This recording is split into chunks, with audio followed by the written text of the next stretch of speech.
आई, मी आज फक्त प्रश्न घेऊन आलोय तुझ्या समोर. उत्तर तुला द्यायचेत.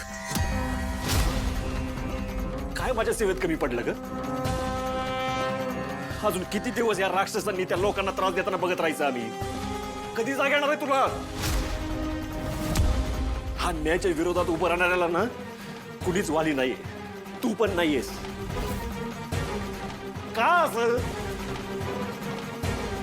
अगं, आजपर्यंत माझ्या प्रत्येक बहिणीमध्ये तुला बघत आलो आणि आज त्याच बाजूला त्या राक्षसाच्या ताब्यात बघायचं का मी?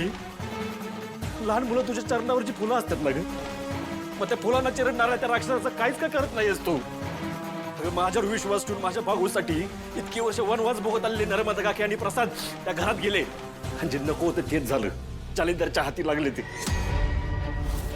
या सगळ्यात त्यांची काय चूक होती ग? मला सांग. तुझ्या हातात शस्त्र आहेत पण मग त्याला धार का नाहीये?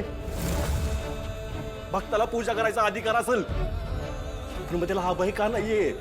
का तू आमच्या पाठीशी नाहीयेस? बोल ना.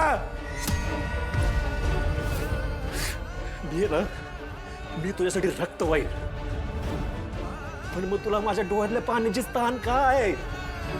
उत्तर दे मला.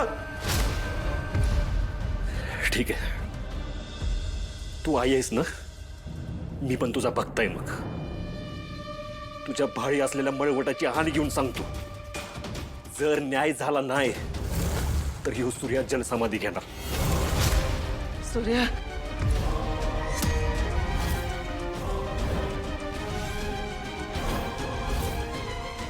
स्वाभिमानानं जगता येत नसेल ना तर मला जगायचं नाही. तर तू ठरवायचं, मला बळ द्यायचं, न्याय द्यायचं की त्या वैराला यश द्यायचं.